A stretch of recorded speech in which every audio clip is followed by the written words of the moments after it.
Welcome back to another episode of Recon and Raid. I've got a spicy one lined up for you today. I'm going to be comparing and contrasting the differences between the Crye JPC and the Crye AVS, the perks of both, why you might want to go with one over the other, and if you might not be in the market for one of these two plate carriers, not to worry. I'll kind of go through some of my setups on these and maybe give you some ideas if you're looking for that, as well as I'm going to be kind of covering over some updates that I've got on my AVS here. You know what to do. Roll that intro footage.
All right, so to start out, both of these plate carriers are Berry compliant. So if you're in the military or law enforcement and you have to have Berry compliant products, either purchased by your unit or purchased by yourself, both of these products are Berry compliant. The biggest difference between the two of these is obviously, aside from the aesthetics of it, but also the performance of them. But the biggest thing is probably going to be, for most of you, the cost. So the Crye JPC here on the right is intended as a jumpable plate carrier, meaning that you can configure it to be secured to the body in such a way that it is safe to be jumped out of aircraft with, and it's low profile enough that it won't impede with your parachutes and other equipment that you're carrying on your person. And it's overall just a very super lightweight rig, and it's also very strong as well. There's a lot of misinformation out there that this plate carrier cannot be load bearing, but I can tell you firsthand that it 100% can be load bearing, because I did it for not one, not two, but 4 years. I ran this plate carrier in a load bearing configuration. If you want me to fully go through how it was load bearing, you have to go through and watch my first video on direct action kit setups. How it's set up right now is pretty lightweight. But I ran it in that configuration for several years. Some people say that's wrong. I strongly disagree, and so do several tier 1 operators who currently run it in a load bearing configuration. So not trying to spark a whole debate here. If you want to see pictures of that, I can provide them. But this plate carrier is 100% worn in mission configurations and has been on the global war on terrorism for a very long time. This plate carrier is the Gen 1. I specifically bought the Gen 1, even though I think the Gen 2 had just come out when I got it. The price difference is not that much, not enough to matter anyways. It really, for me, was down to personal preference. At the time that I got this JPC, I really was into running mags in the kangaroo pouch, and still kind of am, but I didn't want the hook loop variant that, detached with the 2.0. I wanted everything to be, sewn into the plate carrier. And again, we're talking 2018 timeframe. So my philosophy on kit was a little bit different back then than it is now. It was a little bit closer to my service in the global war on terrorism back in 2018. So my ideas on kit were a little bit different than they are today. Also at the time, the AVS was available, and while I could have gotten it, I did not at the time understand just the exoskeleton system, and I just didn't see the point in any of that. I'm a pretty old school grunt in the sense of I really don't give a shit how much stuff weighs, or at least didn't up until very recently.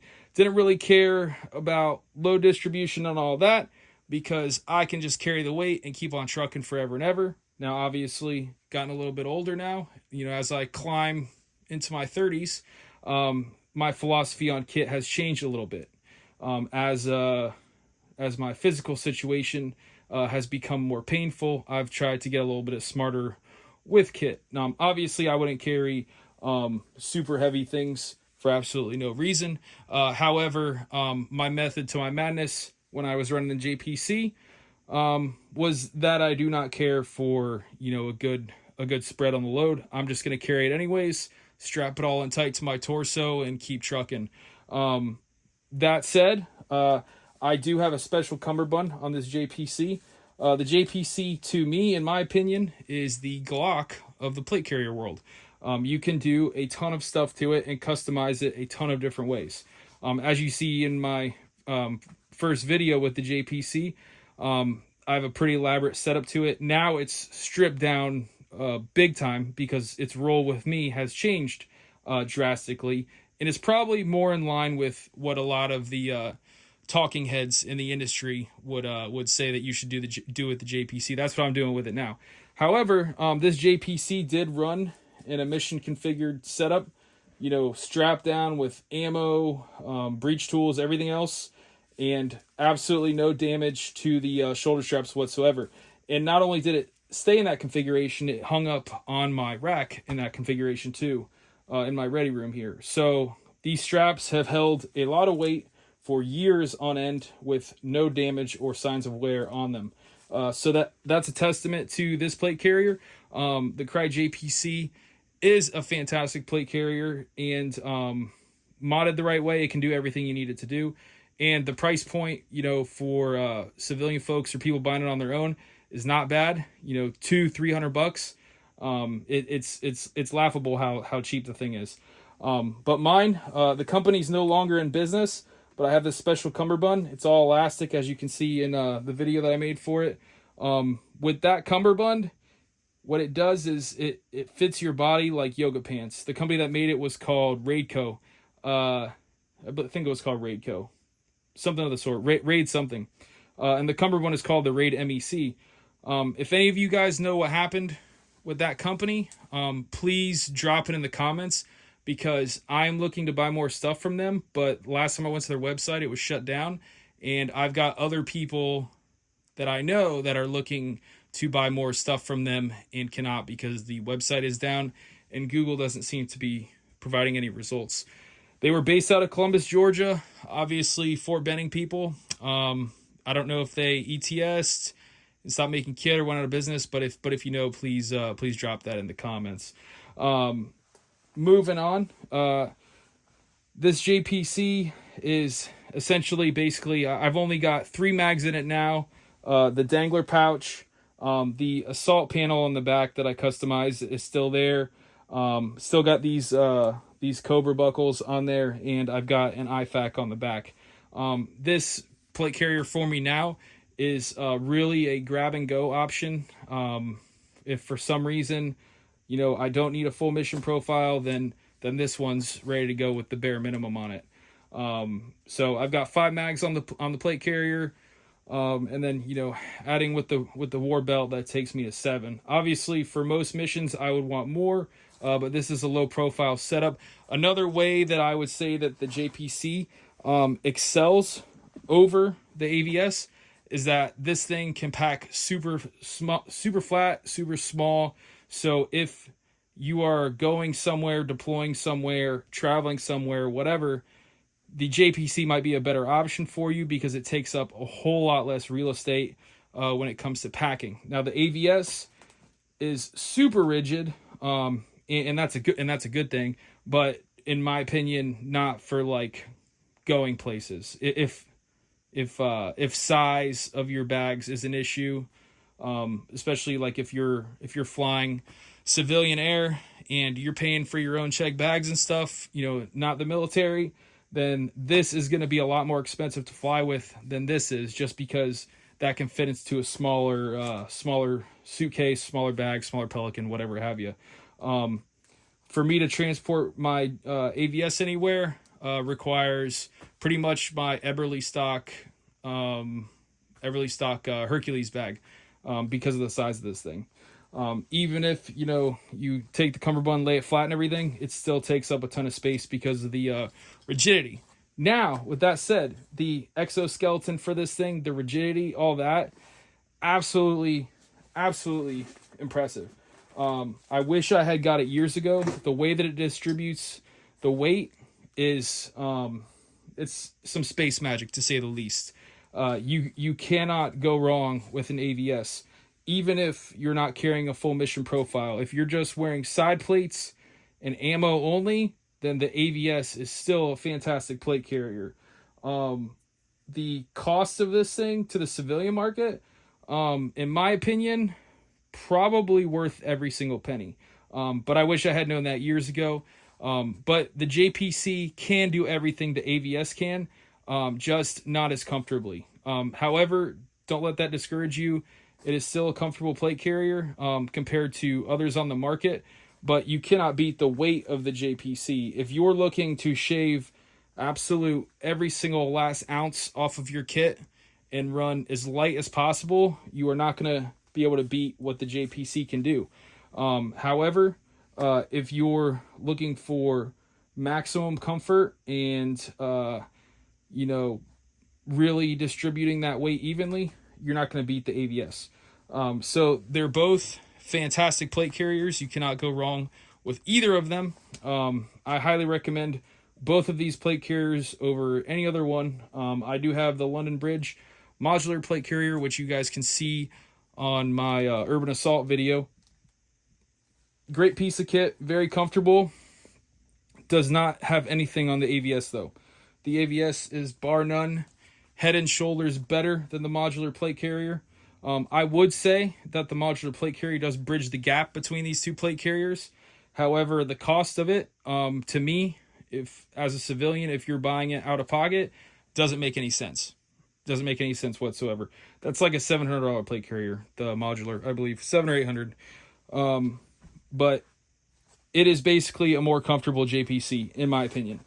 I have had some issues with the modular plate carrier coming apart at the cummerbund, and I was not running anything crazy in it, just comms, and that was kind of making the cummerbund start to fall apart a little bit. Not severely to where it's going to be dermoed or whatever, but it is a concern that I have with the LBT rig. Fortunately, in my current role, I'm not wearing gray too much anymore, so my modular plate carrier sits on the rack. What the future of that plate carrier is going to be, I don't know. But these are the two rigs that I'm running the most right now. And of these two, the AVS is what I spend most of my time in. So that's the major differences between the two, in my opinion.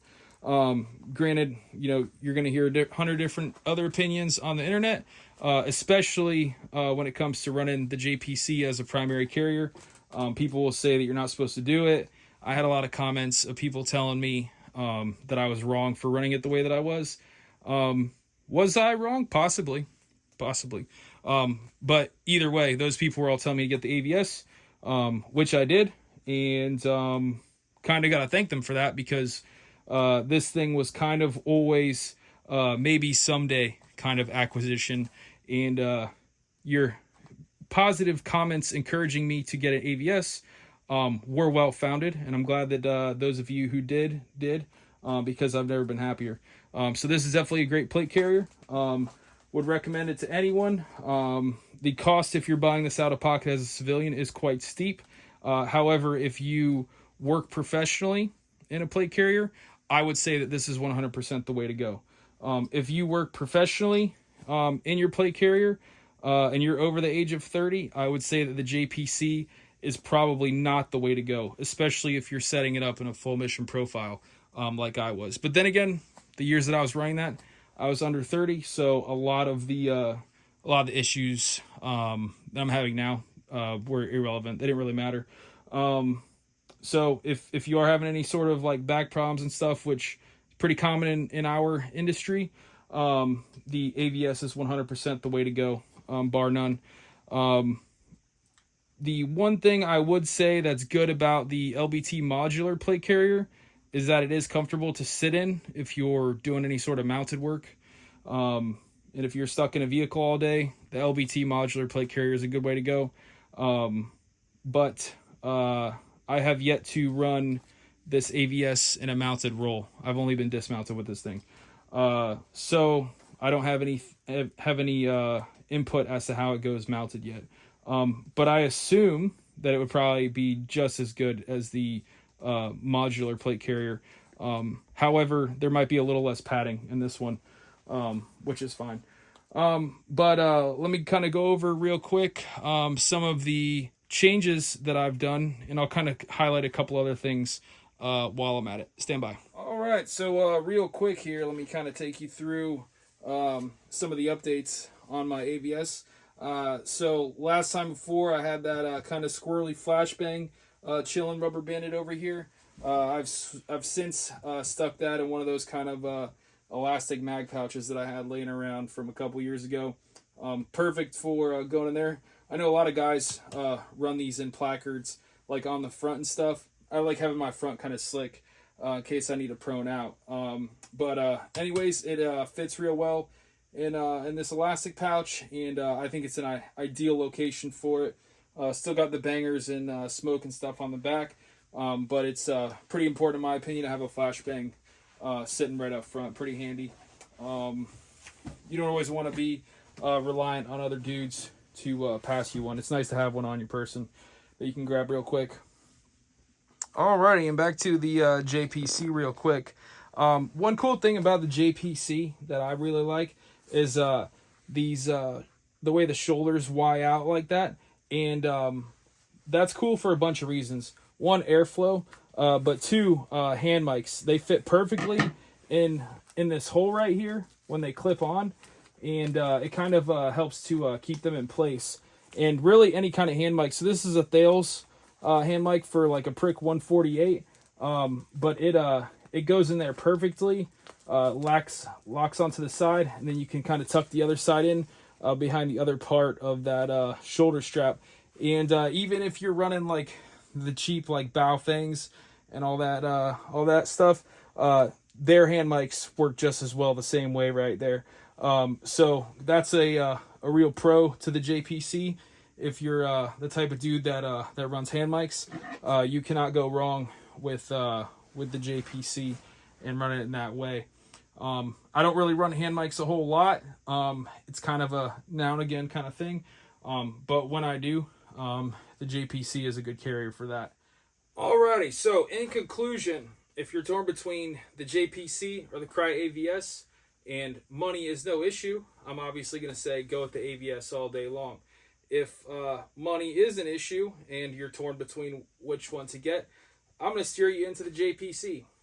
You cannot go wrong with it. Served me well for several years and many other people as well. But that's it for today, guys. I appreciate you watching. Be sure to like, subscribe, and leave a comment if you haven't already. And you know what to do. Join the tribe. Subscribe.